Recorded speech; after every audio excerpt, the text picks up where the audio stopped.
नमस्कार दोस्तों, स्वागत है आपका हमारी इस क्लास में। और आज हम लोग बात करेंगे केमिकल बॉन्डिंग के बारे में। स्पेशली हम लोग बात करेंगे लुईस थ्योरी के बारे में, जो एक अहम थ्योरी है केमिकल बॉन्डिंग के लिए। तो चलिए आगे की क्लास के लिए चलते हैं अपनी कंप्यूटर स्क्रीन की तरफ। तो चलिए बात करते हैं केमिकल बॉन्डिंग के बारे में। जैसा कि आप देख ही रहे हैं, केमिकल बॉन्डिंग को समझने से पहले हमें कुछ और चीज़ों को भी समझना ज़रूरी है, जैसे कि एटम, मॉलिक्यूल, और फिर हम लोग आगे समझेंगे केमिकल बॉन्डिंग। तो हम लोग यहाँ पहले एटम को समझते हैं। एटम अगर हम लोग देखें, atom is the smallest part of an element that have all the properties of that element, although there are more smallest part than atom like electron, proton and neutron, but they doesn't have the property of element। तो हम लोग कह सकते हैं कि atom किसी भी element यानी कि किसी भी तत्व का वह छोटे से छोटा भाग है जो कि क्या है, जिसके अंदर सारी की सारी प्रॉपर्टी हैं एलिमेंट की, लेकिन but can not reside in the free state, लेकिन वह मुक्त अवस्था में नहीं रह सकता, वो फ्री स्टेट में नहीं रह सकता। तो हम उसे क्या कहेंगे, एटम कहेंगे। ऐसे ही सेम हम लोग जब मॉलिक्यूल की डेफिनेशन को समझते हैं, तो molecule is the smallest part of an element that can reside in the free state. तो मॉलिक्यूल जो है वो छोटे से छोटा भाग है किसी भी एलिमेंट का जो क्या कर सकता है, जो फ्री स्टेट में रह सकता है। तो एटम और मॉलिक्यूल के बीच में बेसिक डिफरेंस क्या हुआ, एटम फ्री स्टेट में नहीं रह सकता जबकि मॉलिक्यूल फ्री स्टेट में रह सकता है। तो होता क्या है, बहुत सारे एटम, एक या दो से अधिक एटम मिलकर मॉलिक्यूल की रचना करते हैं ताकि वो फ्री स्टेट में रह सकें। और इसी वजह से एटम जो हैं वो एक दूसरे से जुड़ते हैं और एक बॉन्ड के द्वारा जुड़ते हैं। उसी बॉन्ड को क्या कहते हैं, केमिकल बॉन्ड कहते हैं। यहाँ डेफिनेशन जैसे लिखी गई है, atom in a molecule are connected with each other through attractive forces which are called chemical bond. यानी कि जो भी एटम है किसी मॉलिक्यूल में वो एक दूसरे से जुड़े रहते हैं बाय अट्रैक्टिव फोर्सेस, और उन्हीं अट्रैक्टिव फोर्सेस को हम लोग क्या कह रहे हैं, केमिकल बॉन्ड कह रहे हैं। और ये जो फिनोमिना है, ये प्रोसेस है, इस प्रोसेस को हम लोग बोल रहे हैं केमिकल बॉन्डिंग। अब केमिकल बॉन्डिंग के बारे में बहुत सारी थ्योरीज आई जो केमिकल बॉन्डिंग को समझाती हैं। इसमें हम लोगों ने सबसे पहले, अगर हम लोग सबसे बेसिक थ्योरी की बात करें, तो सबसे बेसिक थ्योरी जो आई वो आई Lewis theory. Lewis theory was the basic theory of या oldest theory regarding chemical bonding, और इसको हम लोग कहते हैं ऑक्टेट रूल भी। लुईस थ्योरी तो इसलिए कहते हैं क्योंकि ये जो साइंटिस्ट थे जिन्होंने ये डिस्कवर की, उनके नाम से लुईस थ्योरी कहा गया, और इसको ऑक्टेट रूल या अष्टक का नियम भी कहा गया। अब ये समझते हैं इसको है क्या लुईस थ्योरी। बेसिकली अगर हम लोग इसकी हिस्ट्री पे जाएं, हिस्ट्री की तरह समझें लुईस थ्योरी को, तो लुईस साहब जो थे वो स्टडीज कर रहे थे इनर्ट गैसेस पर। तो जब उन्होंने देखा इनर्ट गैसेस में इनर्टनेस जो होती है उसके पीछे कोई स्पेसिफिक कारण होगा, तो उन्होंने पाया हीलियम को छोड़ के बाकी जितनी भी इनर्ट गैसेस हैं सबके आउटर मोस्ट ऑर्बिटल में 8 इलेक्ट्रॉन हैं। तो उन्होंने इस 8 नंबर को जोड़ा स्टेबिलिटी या इनर्टनेस के साथ, और उन्होंने कहा कि all the atoms having 8 electrons in their outermost orbital are stable and inert. यानी कि वो सारे के सारे एटम जिनके आउटर मोस्ट ऑर्बिटल में 8 इलेक्ट्रॉन हैं वो सारे के सारे स्टेबल हैं या इनर्ट हैं। तो जब जो इसका मतलब जिनके अंदर 8 नहीं है वो स्टेबल नहीं है ना।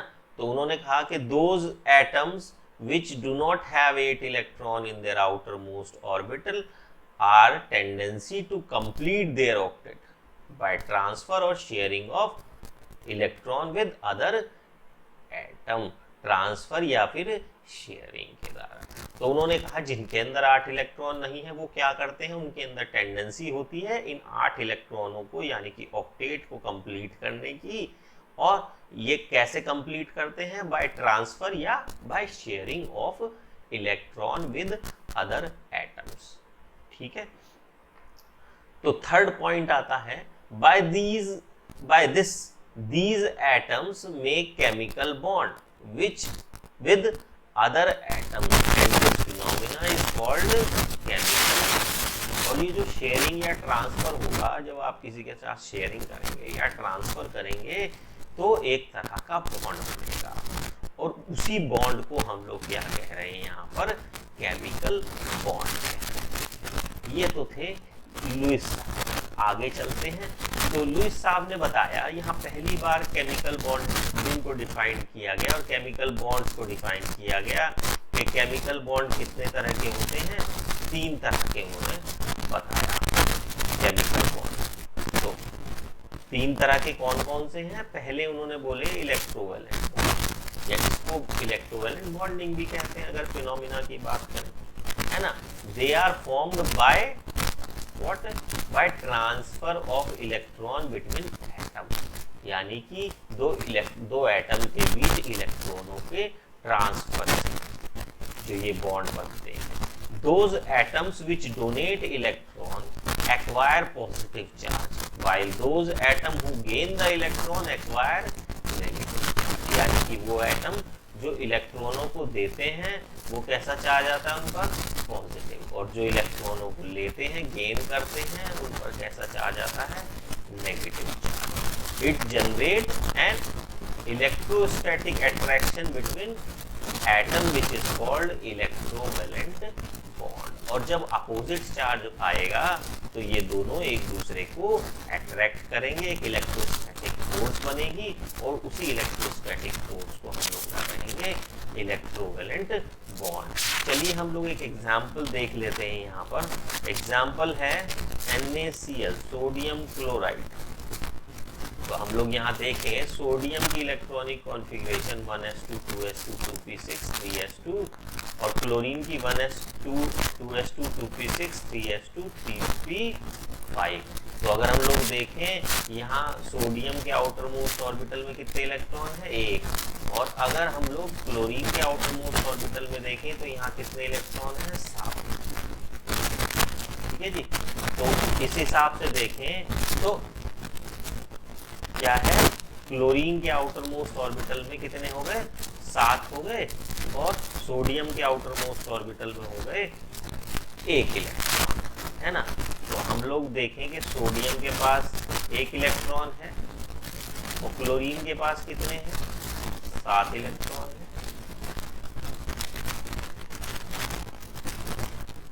अगर सोडियम इसको अपना 1 इलेक्ट्रॉन दे दे तो सोडियम का ऑक्टेट भी पूरा हो जाएगा, क्योंकि इससे पहले वाली जो ऑर्बिटल है उसमें कितने इलेक्ट्रॉन है, 2 8 1 है। इसका जो इलेक्ट्रॉनिक कॉन्फ़िगरेशन है 2 8 1। तो अगर ये 1 1 दे दे तो 2 और 8 हो जाएंगे, यानी कि इसका ऑक्टेट पूरा हो जाएगा आउटर मोस्ट। और यहाँ पर क्या है, 2 8 और 7 और इसके पास 1 आ जाएगा तो यहाँ भी 8 हो जाएंगे। तो होता क्या है, सोडियम जो है वो क्लोरीन को अपना 1 इलेक्ट्रॉन दे देता है, ट्रांसफर कर देता है। तो आपको पता है इलेक्ट्रॉनों पर कैसा चार्ज होता है, नेगेटिव चार्ज। तो जब क्लोरीन के पास एक नेगेटिव चार्ज वाली चीज आ जाएगी तो क्लोरीन पर कैसा चार्ज आ जाएगा, नेगेटिव चार्ज। और सोडियम से नेगेटिव वाली चार्ज वाली चीज निकल गई तो सोडियम पर कैसा चार्ज आ गया, पॉजिटिव चार्ज। आपको पता है डिफरेंट चार्ज वाली चीजें एक दूसरे को अट्रैक्ट करती हैं बाय इलेक्ट्रोस्टैटिक फोर्स। इसी वजह से दोनों के बीच में बॉन्डिंग हो जाएगी और इसी बॉन्डिंग को हम लोग कहेंगे इलेक्ट्रोवैलेंट बॉन्डिंग और इस बॉन्ड को कहेंगे इलेक्ट्रोवैलेंट बॉन्ड। तो ये एक एग्जाम्पल है इलेक्ट्रोवैलेंट बॉन्ड या इलेक्ट्रोवैलेंट कंपाउंड का। इन कंपाउंड को हम लोग इलेक्ट्रोवैलेंट कंपाउंड भी कहते हैं। अगर हम लोग इनकी प्रॉपर्टी की बात करें तो इनके मेल्टिंग पॉइंट और बॉइलिंग पॉइंट जो है बहुत हाई होते हैं। मेल्टिंग पॉइंट और बॉइलिंग पॉइंट जो है काफ़ी हाई होते हैं। और ये अधिकतर, अगर हम लोग इनकी फिजिकल स्टेट की बात करें तो ये अधिकतर सॉलिड स्टेट में ही मिलते हैं। इनकी फिजिकल स्टेट क्या होती है? सॉलिड होती है। और ये जो बॉन्ड होता है that is strongest bond, that is strongest bond. Okay, तो हम लोग आगे चलते हैं दूसरे तरह के बॉन्ड की तरफ। दूसरा तरह का बॉन्ड जो होता है वो होता है कोवलेंट बॉन्ड। अगर हम लोग कोवलेंट बॉन्ड की बात करें तो कोवलेंट बॉन्ड बनता है by the covalent bond is formed by the sharing of electron and represent by straight line। ये जो है शेयरिंग ऑफ इलेक्ट्रॉन से बनता है। जैसे कि एक एग्जांपल हम लोग यहाँ देख रहे हैं Cl2Cl सिंगल बॉन्ड Cl। ये कैसे बना? आप लोग देख रहे हैं Cl के पास इलेक्ट्रॉनिक कॉन्फ़िगरेशन अगर हम लोग देखें Cl के आउटर मोस्ट ऑर्बिटल में 7 है। तो अगर हम लोग 2 Cl के मॉलिक्यूल देखें तो दोनों के पास कितने हैं? 7 इलेक्ट्रॉन हैं। इस वाले Cl के पास भी 7 है। तो अगर हम लोग देखें इलेक्ट्रोवैलेंट वाली थ्योरी, तो अगर ये Cl इसको एक इलेक्ट्रॉन दे दे तो क्या होगा? इसके पास 6 रह जाएंगे, इसके पास 8 हो जाएंगे। तो इसका तो इसकी वैलेंसी कहीं भी पूरी नहीं हो रही है, इसकी तो पूरी हो जा रही है ना। तो यहाँ पर क्या होगा? ऐसे केसेस में शेयरिंग होती है, इलेक्ट्रॉनों की शेयरिंग, यानी कि इन लोगों ने एक एक इलेक्ट्रॉनों की साझेदारी कर ली। जब इस वाले Cl को जरूरत होगी तो ये यूज कर लेगा इस इलेक्ट्रॉन को, और इस वाले Cl को जरूरत होगी तो ये इलेक्ट्रॉन को यूज कर लेगा। तो एक एक इलेक्ट्रॉनों की साझेदारी हुई, ठीक है। और इससे जो बॉन्ड बना उसी बॉन्ड को हम लोग क्या कह रहे हैं? कोवलेंट बॉन्ड कह रहे हैं। इसको शो करते हैं बाय स्ट्रेट लाइन। जितने इलेक्ट्रॉनों की साझेदारी होगी उतनी ही स्ट्रेट लाइन। जैसे Cl और Cl के बीच में कितने इलेक्ट्रॉनों की साझेदारी हुई? एक एक इलेक्ट्रॉन की साझेदारी हुई, इसलिए इसके बीच में जो है सिंगल बॉन्ड बना। ऐसे ही अगर हम लोग ऑक्सीजन को देखें तो ऑक्सीजन के आउटर मोस्ट, ऑक्सीजन की इलेक्ट्रॉनिक कॉन्फ़िगरेशन देखें तो एटॉमिक नंबर 16 होता है। तो यानी कि 6 इलेक्ट्रॉन होंगे ऑक्सीजन के पास।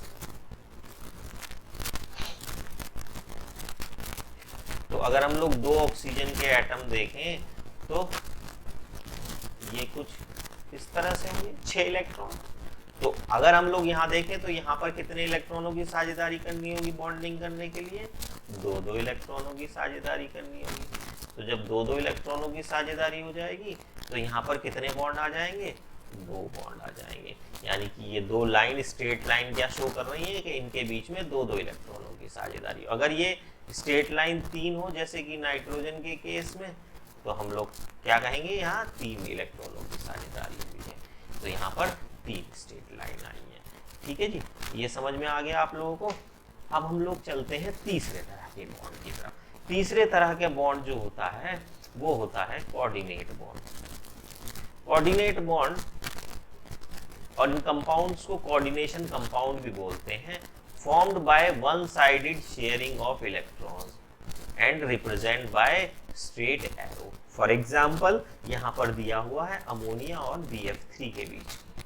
अगर हम लोग यहाँ देखें अमोनिया की स्ट्रक्चर, तो अमोनिया कुछ इस तरह का होता है, लुईस स्ट्रक्चर अगर हम लोग बना रहे हैं तो अमोनिया की स्ट्रक्चर कुछ इस तरह की है, और BF3 की लुईस स्ट्रक्चर कुछ इस तरह। अगर हम लोग टोटल इलेक्ट्रॉनों की बात करें तो यहाँ पर नाइट्रोजन के पास टोटल कितने हैं?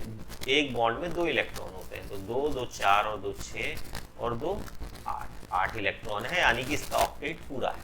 जबकि बोरोन की बात करें 2, 2, 4 और 2, 6, इसके पास मात्र 6 इलेक्ट्रॉन है। तो यहाँ पर क्या होगा? यहाँ पर अगर नाइट्रोजन इसे दे दे तो इलेक्ट्रोवैलेंट बॉन्ड बनेगा, लेकिन तब इसके पास कमी हो जाएगी।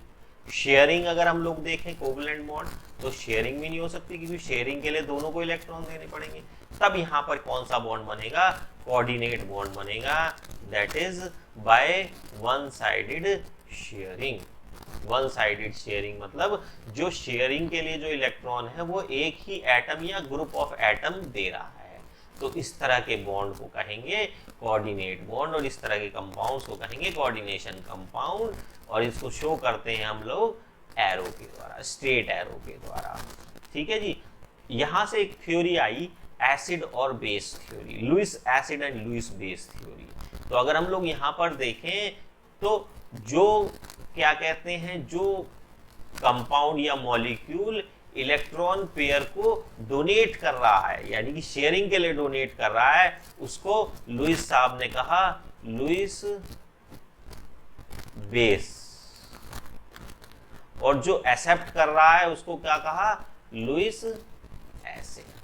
तो यहाँ पर ये थ्योरी है लुईस एसिड बेस थ्योरी। तो जो जैसे कि यहाँ पर अमोनिया लोन पेयर दे रहा है डोनेशन के लिए, तो इसे कहा गया लुईस बेस, जबकि BF3 एक्सेप्ट कर रहा है तो BF3 को कहा गया लुईस एसिड।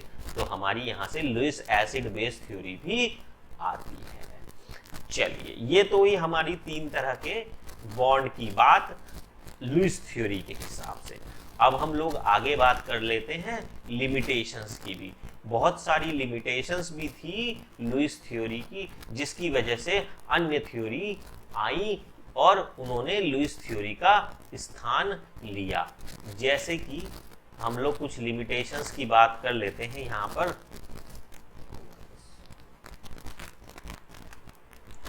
तो लिमिटेशंस में पहली लिमिटेशन है, it can explain the bonding in simple diatomic molecules but fails to explain complex molecule। यानी कि जो सिंपल डाइएटॉमिक मॉलिक्यूल हैं, 2 एटम वाले, जैसे कि H2 है ना, O2 है, Cl2 है, NaCl है, जिसमें 2 एटम इस्तेमाल हो रहे हैं, ऐसे मॉलिक्यूल को तो इसने एक्सप्लेन कर लिया। लेकिन जहां जहां हम लोग कॉम्प्लेक्स मॉलिक्यूल की तरफ बढ़ते चले गए तो ये थ्योरी कहीं ना कहीं फेल होती हुई दिखाई देती है। दूसरी इसकी लिमिटेशन है, it is unable to explain several molecule which do not complete their octet like BeCl2, BH2 and BCl2। Let's see, अगर हम लोग BeCl2 की ही बात करें तो BeCl2 is a covalent compound. यहाँ पर बेरिलियम जो है इसके साथ 2 क्लोरीन ने बॉन्ड बनाया, तो यहाँ पर टोटल कितने इलेक्ट्रॉन हो गए, 2 और 2 4 इलेक्ट्रॉन। तो कहीं भी इसका ऑक्टेट पूरा नहीं हो रहा है। ऐसी BeH2 में भी 2 और 2 4 ही इलेक्ट्रॉन होंगे, तो ये कहीं भी इसका ऑक्टेट पूरा नहीं हो रहा है, जबकि ये एग्जिस्ट कर रहा है, जबकि लुईस थ्योरी के हिसाब से इसे एग्जिस्ट नहीं करना चाहिए। इसके अलावा BCl3 अभी हम लोगों ने बात की ही है, BCl3 की। BCl3 में कितने इलेक्ट्रॉन है, 2 2 4 और 2 6 इलेक्ट्रॉन है, तो ये भी एग्जिस्ट नहीं करना चाहिए था, लेकिन ये भी एग्जिस्ट कर रहा है। जबकि it also fails to explain several molecule having more than 8 electron. जैसे कि यहाँ कम है, बहुत सारे ऐसे कंपाउंड थे जिनके पास ज्यादा भी थे, जैसे कि PCl5, फॉस्फोरस पेंटाक्लोराइड में फॉस्फोरस ने 5 क्लोरीन मॉलिक्यूल एटम के साथ बॉन्ड बनाया है, तो इसके पास टोटल कितने इलेक्ट्रॉन हो गए, 2 2 4 2 6 2 8 और 2 10 इलेक्ट्रॉन हो गए। तो यहाँ पर ये भी एक्सप्लेन नहीं कर पाया। ऐसी SF6 में क्लोरीन के 6 एटम्स के साथ जुड़ा हुआ है, यानी कि 6 बॉन्ड बनाया है, इस हिसाब से टोटल इसके आउटर मोस्ट ऑर्बिटल में कितने इलेक्ट्रॉन हो गए, 12 हो गए, तो ये भी कहीं एक्सप्लेन नहीं कर पाया। तो ये सारी की सारी लिमिटेशंस भी थी लुईस थ्योरी की। तो ये तो था हमारा लुईस थ्योरी। अगले टर्न पे हम लोग बात करेंगे, क्योंकि जैसे हम लोगों ने बात की है कि बहुत सारी लिमिटेशंस थी, तो इन लिमिटेशंस को दूर करने के लिए कुछ और थ्योरीज भी आई, और उन्हीं थ्योरीज में से एक थी वैलेंस बॉन्ड थ्योरी। तो अगले टर्न पे हम लोग बात करेंगे अगले लेक्चर में वैलेंस बॉन्ड थ्योरी के बारे में, जो कि जनरेट हुई इसके बाद।